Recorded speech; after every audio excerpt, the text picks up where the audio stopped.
పేరు వచ్చింది బాగా. ఖుషి తర్వాత అతనొక్కడే సురేందర్ రెడ్డి గారు సినిమా ఒకటి బాగా పేరు వచ్చిందండి, పెద్ద బాబు అని చెప్పేసి పరచూరు మురళి గారు డైరెక్ట్ చేశారు. So it was gradual, but Vikramarkudu was ఇంకా రాజమౌళి గారి సినిమా వాజ్ మంచి హై. మీరు అప్పుడు ఆయన్ని పట్టుకుని నాకు ఇస్తే గానీ అన్నట్టుగా పట్టువదలు విక్రమార్కుడు లాగే. అవునండి, ఆయన చేశారండి నాకు. So you wanted to do because అక్కడ రవితేజ గారి ఆపోజిట్ గా చేయాలి విలన్ గా అన్నది ఉందా, రాజమౌళి గారి మూవీ అని ఉందా, లేకపోతే మీరు యూ థాట్ ఆ రోల్ జస్టిఫై చేయగలరు? బేసిక్ థాట్ వాజ్ నేను విలన్ అవ్వాలి, నేను ఫ్రెండ్ రోల్స్ చేస్తున్నాను. అప్పటికి ఇంకా ఫ్రెండ్ రోల్స్ చేస్తున్నాను. అతను ఒక్కడే సినిమాకి ఒక చిన్న నెగిటివ్ రోల్ ఒకటి వచ్చింది, మంచి రోల్ అది యాక్చువల్లీ సురేందర్ రెడ్డి గారిది. Then I wanted to do negative role. నాకు నేను చెప్పుకోగలిగింది రాజమౌళి గారు ఆ టైంలో వరుస సినిమాలు నేను చేస్తాను. స్టూడెంట్ నెంబర్ 1 నుంచి రాజమౌళి గారి సినిమాలు ఐ వాజ్ దేర్, ఉన్నాను నేను. సో విలన్ అంటే నాకు తెలియదు అది, అంటే నాకు యాక్చువల్ లాస్ట్ మినిట్ వరకు నేను రోల్ చేస్తానని తెలియదు నాకు. ప్రాబ్లీ ఛత్రపతి యాడ్స్ ఏవో తీస్తున్నాను, అంటే పోస్ట్ రిలీజ్ తర్వాత లేక రిలీజ్ కన్నా ముందో క్రికెట్ మ్యాచ్ ఆడటం, దాని తర్వాత ఇంటర్వ్యూస్ జరుగుతున్నాయి. అది అయిపోయిన తర్వాత నాకు ఇంకా బాగా గుర్తుంది అది. రాజమౌళి గారు ఆ ఇంటి నుంచి దాజే కారిక్ అన్నారు. మధు అని చెప్పి ఇప్పటికీ ఉన్నారు రాజమౌళి గారి దగ్గర. మధు వస్తుంటే ఎందుకు ఆపి ఆయన డ్రైవ్ చేస్తున్నా, నేను కూర్చున్నాను పక్కన. నాకు ఇంకా బాగా క్రిస్టల్ క్లియర్గా గుర్తు. సో ఈ వాజ్ లైక్ ఎంతో ఆయన ఒక కథ ఏదో చెప్తా ఉంటే నేను ఒక సర్టెన్ టైం తర్వాత నాకు ఇది ఎక్కడ చెప్పలేదు నేను యాక్చువల్లీ. ఇంకో క్యారెక్టర్ ఒకటి ఉంటుంది, రవితేజ చంపేస్తాడు బావుజీ వాళ్ళ కొడుకు క్యారెక్టర్, నెక్ బెల్ట్ పెట్టి. సరే మనకి ఈ క్యారెక్టర్ అనుకుంటా సెట్ అయిపోయిందిలే, ఇంకే అంటే మంచి క్యారెక్టర్ అది. బేసిక్గా రాజమౌళి గారి సినిమా అంటే వర్క్ చేస్తున్నాం కాబట్టి నాకు అప్పుడు బాగా తెలుసు, అంటే వాల్యూ తెలుసు విలన్ రోల్ ఉంటే ఎలా ఉంటుంది. అప్పటికే సై, ఛత్రపతి, కాటరాజు, సుప్రీతికి సైర్ ఇవన్నీ కూడా చేస్తున్నా కాబట్టి ఒక విలన్ రోల్ పెడితే బాగుంటుంది రాజమౌళి గారి సినిమాలో అనేది తెలుసు, దాని వాల్యూ తెలుసు నాకు. సో ఐ వాజ్ ఎక్స్పెక్టింగ్ ఆ రోల్. కాకపోతే ఏంటంటే టిట్లా క్యారెక్టర్ అనేసరికి ఐ వాజ్ లైక్ హ్యాపీ.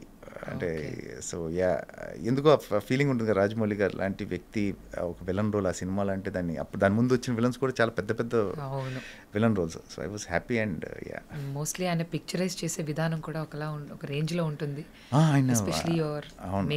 అవునండి, మొత్తం అసలు అంటే రమ గారు కానివ్వండి, అది చాలా డీటెయిల్స్, చాలా టైం తీసుకున్నారు అది. అంటే 2-3 days లుక్ సెట్ అవ్వడానికి టైం పట్టింది. ఇంకా ఆయన చెప్పేదే ఉందండి రాజమౌళి గారి. సో టిట్లా ఎఫెక్ట్ అయితే ఇప్పటికీ మాకు మీ అజయ్ అనగానే మాకు టిట్లా అనే పేరే ఎక్కువ. ఆల్మోస్ట్ నాకు తెలిసి ఒక 18-19 years అయిపోయింది అనుకుంటాను. టిట్లా వచ్చి 2005 సమ్వేర్ అరౌండ్. ఇప్పటికీ టిట్లా అంటే సీదా ఇంపాక్ట్ చూడండి, అంటే ఆయన నాకు ఇచ్చిన క్యారెక్టర్ ఎలాంటిదో చూడండి. ఇంకా అసలు అంటే ఇన్నేళ్ళకి కూడా ఇంకా టిట్లా అంటున్నారంటే. దాని తర్వాత మీ జర్నీ ఎలా, what was the change, transformation? దాని తర్వాత the problem with Titla is నేను అనుకుంది, నాకు బాగా పేరు వచ్చింది, I made lot of money out of Titla character వల్లే నాకు కెరియర్ ఫామ్ అయింది, అంతా ఓకే. కాకపోతే నాకు ఒక టైం తర్వాత అంటే ఇమ్మీడియట్గానే చాలా ఇంకా దీనికన్నా మెనసింగ్ ఏముంటాను నేను, దీనికన్నా విలనే ఉంటుంది. అన్లెస్ అంటిల్ ఆ టైంలో చాలా మెనసింగ్ విలన్ క్యారెక్టరైజేషన్ అది, దానికన్నా నేను భయపెడతాను. సో ఐ థాట్ ఎక్కడో షిఫ్ట్ అవ్వాలి మెల్లగా, అంటే అన్ని క్యారెక్టర్స్ చేసే పరిస్థితి రావాలి. ఇప్పుడు యాజ్ ఎ విలన్ మీరు చేస్తున్నప్పుడు మీకు బాడీ ఉన్నంత వరకు, ఏజ్ ఉన్నంత వరకు ఓకే.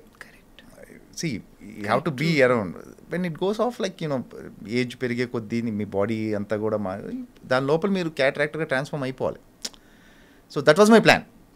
విక్రమార్కుడు ఆ టైంలో కొంచెం బాడీ విగ్రహం అంతా సాలిడ్గా ఉంది కాబట్టి అది okay, it goes after it's been 19-20 years now.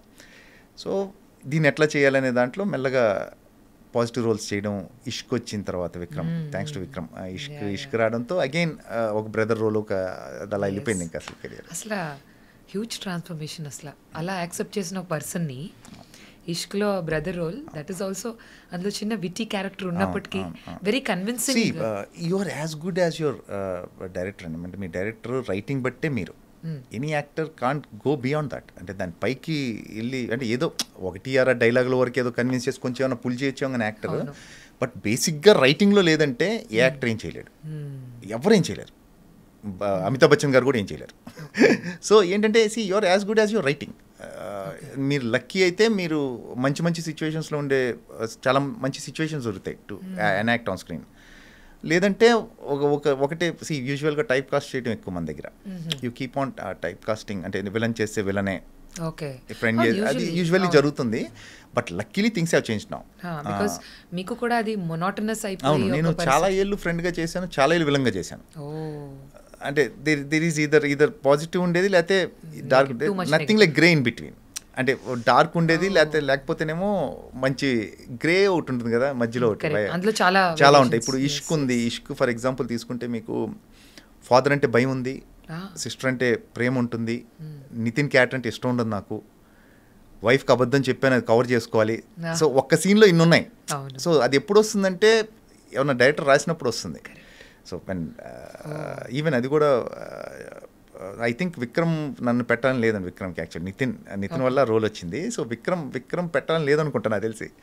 So Vikram కంటే విక్రమార్కుడు చూపించారు. Vikram was very particular. Vikram అనేది ఏంటంటే శివ అనే క్యారెక్టర్ ఆ సినిమాలో కంప్లీట్ నెగిటివ్ కాదు అది. The only thing is he doesn't like the hero. Correct. Nithin character అంటే ఇష్టం లేదు, అంతే తప్పితే వాడేం రాక్షసుడేం కాదు. తిట్లా చూపిస్తే ఏమిస్తారు ఆ రోల్ ఏమిస్తాడు విక్రమ్. సో ఈ was little hesitant. Then PC sir came one photo shoot అంటే ఏదో ఆయన ఫోటోగ్రాఫ్ ఒకటి తీసి ఈజ్ ఓకే అని చెప్పడం అలా జరిగిపోయింది. And I got state award for that. Yeah, that's what Nandi award మీరు విన్ చేశారు. Actually once again congratulations to you. అందులో ఎస్పెషలీ అలీ గారితో ఉండే ఆ సీన్ అయితే ఇంకా మర్చిపోలేం మేము. అది మీకు యాక్చువల్లీ చూస్తే మొత్తం సీన్ 2 కట్స్ ఉంటాయి. పెద్ద సీన్ అది యాక్చువల్లీ. పొద్దున్న స్టార్ట్ చేసి మధ్యాహ్నం చేసాం, అయిపోయింది 2 hours అయిపోయింది సీన్ అది. పీసీ గారు హిలేరియస్గా ఉంటుంది ఆ ఫిల్మ్. అదే మీరు బావగారు అని చెప్పి రెస్పెక్ట్ ఇచ్చే సీన్ అది. కానీ తర్వాత airport scene also was again ఇవన్నీ ఇట్ ఆల్ కమ్స్ డౌన్ అంటే మీకు వేరే యాక్టర్స్ని బట్టి అండి. మీరు ఎవరితో చెప్పారు, అలీ గారు ఉన్నారు కాబట్టి ఆ సీన్ అంత బాగా పెళ్ళింది. సో నిత్యమైన ఉన్నారు కాబట్టి నేను చేయగలిగాను. ప్రాబ్లీ నేను ఉన్నాను కాబట్టి కొన్ని సీన్లు ఆల్ చేయగలి. ఇట్స్ ఆల్ సీన్లో ఉండేదాన్ని బట్టే ఉంటుంది.